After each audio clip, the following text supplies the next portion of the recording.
5 pa lang ka mga public higher education institution, samtang 23 ka mga private higher education institution ang nakasugod sa ilang limited face-to-face classes.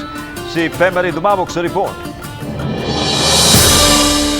Sa Disyembre 15 sa miaging tuig, mipagawa sa Joint Memorandum Circular No. 2021-004 nga naglatid sa mga sumbanan alang sa mga state colleges and universities ug sa mga local universities and colleges nga makapahibaw sa Commission on Higher Education sa ilang application sa pagsugod na sa ilang limited face-to-face classes. Mato ni Judge Rivamonte, focal person sa CHED 7 limited face-to-face classes nga sa 5 ka mga public higher education institution, usa niini gikan sa Bohol, usa sa Negros Oriental, usa sa Cebu Province ug duha sa Dakbayan sa Sugbo. Sa Dakbayan sa Sugbo, usa ang Cebu Normal University ug usa ka State University.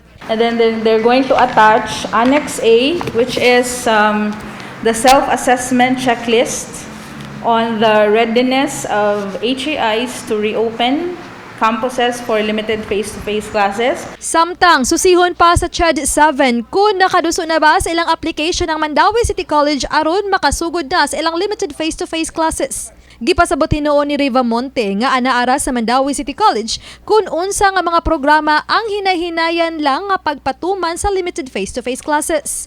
Or selected programs only, because it would entail a lot of preparations also on the part of the higher education institution.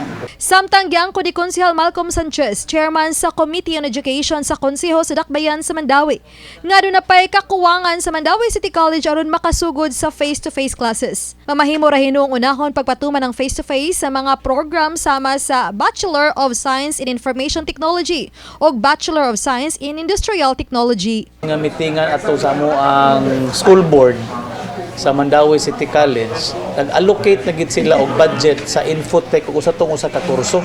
Usa sa nalatid nga lagda sa Joint Memorandum Circular mao ang pag-retrofit kon pag-usab sa classroom aron masubay ang social distancing sa mga tinun-an nga motambong sa face-to-face classes. Gihimong rekisito na usab sa CHED 7 ubos sa JMC Memorandum Circular nga ang motambong sa mga klase na bakunahan na. Oba ni Godfrey Rilien, ako si Femery Dumabok. Balitang Bisdak.